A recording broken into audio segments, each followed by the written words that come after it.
Hey guys, it's Generalkidd here. How's everyone doing today? So, for today's video, I'm going to be showing you guys 10 more things you probably never noticed before on Halo 2. Now, of course, some of these you might have noticed before as well. If so, that's pretty awesome.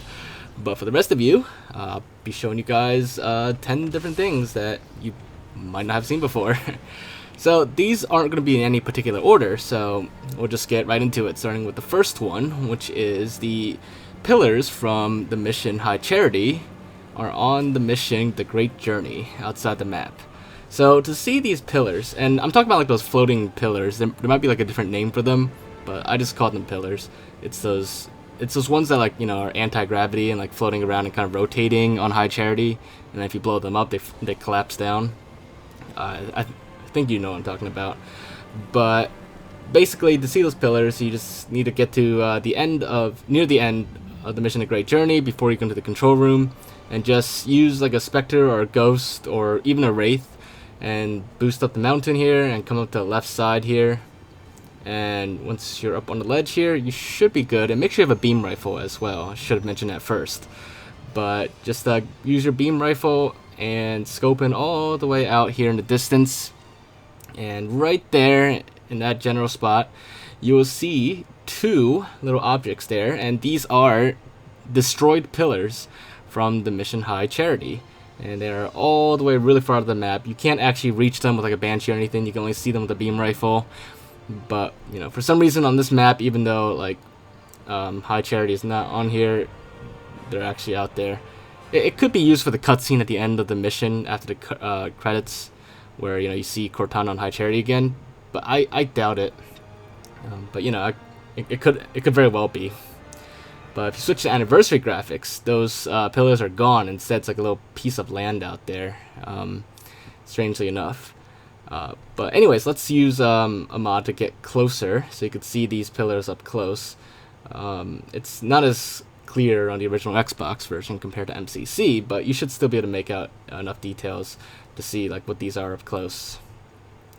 So for number 2, on Mission Cairo Station, there are several computer screens around the map where there seems to be some snippets of Halo 2's source code, or at least what seems to be source code for Halo 2. So, for example, on these screens over here, and it's not just limited to these screens at this part of the mission, it's on like pretty much any computer that has these particular screens. It's like repeated throughout the mission. But if you zoom in, and you look at like this block of text here, you'll see that it's actually a snippet of code. I believe that's in C++, and based on the code, it looks like it's for multiplayer on PC. I guess joining servers or joining a multiplayer session on Halo 2 PC, because it specifically mentions PC in the classes and some of the functions. But it may or may not be for Halo 2, but it's definitely for some PC multiplayer game. And I'm not really sure what these things up here are. It says like PC, DS, and stuff like that. It may be like some kind of like reference to like the PC or Nintendo DS, and I don't know, like maybe like that Halo DS reference, or it might not be. It could really be anything. But the chunk of code there is definitely actual code. Just what it's for, I'm not sure. And here's another chunk of code down here, also in C++, I believe. And if you this one, I'm not really sure what it actually does. It has something to do with like blood on in the game or in the code. It could be like something to handle blood in Halo. I'm not sure. But it's pretty interesting that those snippets of code are there. And then there's one more screen here with a different set of code on a different part of the mission. The other screens are still the same, but this one has a little bit more on it. So here's a little bit more. It's including different classes, and this chunk of code here, I can't really make it out, but it's definitely more C++ code. And yeah, so it seems to be Halo 2 source code, just a little snippet here, maybe a little Easter egg. It's only in anniversary graphics, by the way. In classic graphics, you won't see anything. It's completely different. So just a little interesting thing there. So for number 3, on a mission Delta Halo, at the beginning during the intro cutscene when Master Chief drops down in his pod with all the other ODSTs are accompanying him, when the pod lands, it crash lands on a ledge here, and it's facing towards the cliff, towards where all the enemies are and all the structures are. However, even though it lands facing towards the mountain and the cliffs, and Chief comes out facing the cliff, when the cutscene actually ends, and you're in first person and can look around, if you turn back towards your drop pod, the pod is actually facing the other direction. It, for some reason, rotated in the wrong direction, and it's like hanging off the edge too. So like if it really landed like that and somebody got it out, they probably would like fell off the cliff or something. But let's explore the cutscene a little bit and just take a look at what actually happens during the cutscene. So here's where the pods drop down, and as you can see, Master Chief does indeed come out facing that direction, just so there's no confusion. And the pod is facing, the mountain and cliff. The other pod is also, it's not open, but the seat inside is also facing the cliff. So for some reason, like after the cutscene, it changes position.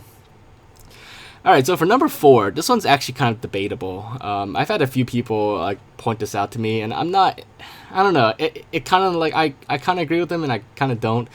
But on a mission Regret, right before the second gondola, there's a stone structure here that looks like a giant stone couch. And even in both like Anniversary and Classic, it's kind of shaped like a couch. And I can't really figure out like what other kind of structure would use this kind of shape. But it could just be like a coincidence and just has a slight resemblance to a stone couch, or it may actually be one. I'm not entirely sure. But moving on to number 5, the sliding grunt on Gravemind. So during the cutscene, intro cutscene, after Gravemind talks to Chief and Arbiter, Chief gets teleported onto High Charity. So once he gets teleported, a grunt sees him, and then he just says boo, and then the grunt runs away. Or so it seems. If you look very closely, the grunt actually slides away instead of running. It doesn't have a running animation. So let's take a look at a different perspective so you can see the entire thing. So here is just before Chief teleports in, and the grunt at the bottom, that's the one that quote-unquote runs away. So let's let it resume, and there's Chief, and the grunt gets scared, and as you can see, it just floats or slides away. It doesn't actually run. But in a cutscene, it happens very quickly, so it seems like it's running, but if you look very closely, it's not actually running. Now, for number 6.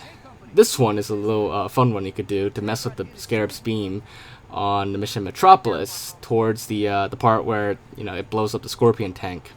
So if you come up here and you don't go out and you wait for like the Scarab to start firing on a distance, you come back down really quick, and you don't even look at the Scarab at all, and you wait a little bit. If you wait like a couple seconds and then make your way back up, you can tell by the Scarab sound. It'll sound like it starts firing, but it doesn't actually fire. And then once it starts walking again, if you come back up, you've actually delayed the Scarab firing. And when you come up, even though it's walking away, it will start firing again and shoot at the Scorpion tank. And it'll actually like misfire and like kind of spray its Scarab beams like everywhere. Sometimes it might even hit you up on the ledge, but that's been pretty hard to do. Another thing you could do is if you wait even longer, like a few extra seconds compared to what we just did earlier, and wait for the Scarab to walk closer, it won't fire its Scarab beam anymore. And interestingly enough, which you will see in a second, you will actually be able to save the Scorpion tank briefly. However, if you look closely, even though you save the Scorpion tank, it will blow up by itself automatically, like it's scripted to. So this is definitely not a way to save the Scorpion tank. There are other much easier ways, but it's pretty interesting that the Scorpion tank is actually scripted to blow up by itself, regardless of the Scarab shooting at it. Now, for number 7, on the mission Great Journey, once you clear all the raids, when you go into this room, you are greeted by an elite that says, like, the Arbiter, I thought he was dead. And then there's, like, 2 hunters that have come to your aid. These 2 hunters are actually, at this part of the mission, are totally invincible. Like I've got the Scarab skull here, and I'm like blasting them with the Scarab beam, and they're not even flinching. I mean, they're like bleeding all over the floor and everything and everywhere, but they can't die. They are totally invincible at this part and remain invincible until the next room, essentially. Now for number 8, on the mission, the Armory. After you do your training and stuff, and you're supposed to follow Johnson over here to this tram car. Before you get on, there's a little trash can over here. If you knock the trash can over with a grenade or something, or just bumping into it, and look at the ground, there is a cigar here that's actually lit. And that is Johnson's signature cigar. It's kind of hard to tell on classic graphics that it's lit. Occasionally you can see like smoke coming out of it, but on anniversary graphics it's actually pretty bright, and you can see like a lot of light coming off of it and shining onto the walls and everything. So you could definitely tell that it's lit. Now, moving right along for number 9. I'm just gonna let you guys listen to this one, because on the mission Armory there's a Covenant shield sound, and it's best if you just hear it.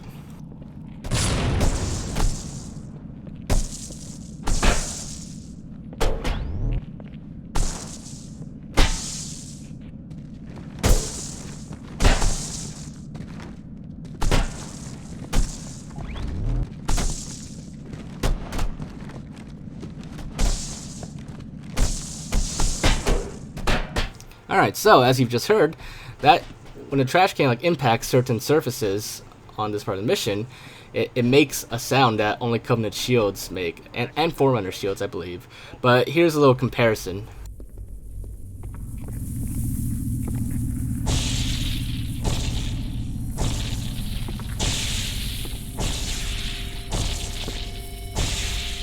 Alright, so for number 10, I've actually covered this one before in a pretty recent video, but it's actually a pretty cool thing, and like I was pretty amazed by it, and I wanted to show you guys again for all those who have missed it.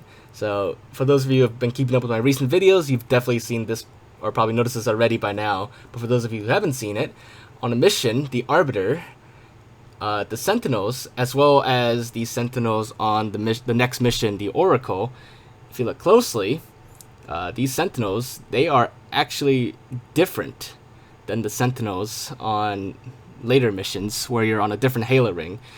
That's because these Sentinels are actually Sentinels from Halo 1, and in the game they're actually referred to as Halo 1 Sentinels. But it's something that even I never really noticed until very recently. But as you can see, the Sentinels on the Installation 05, the later missions that you played, they are different. They have different lights glowing on them, and they have different lens flares for their beams. And here's a side-by-side comparison of the two types of Sentinels. The ones on the left are the newer Sentinels from the newer Halo ring in Halo 2, and the one on the right is the Halo 1 Sentinels from Installation 04 in Halo 1. So, a little difference in Sentinels throughout the Halo 2 that you might have noticed before. Alright, so we've covered 10 things, but let's do a little bonus round.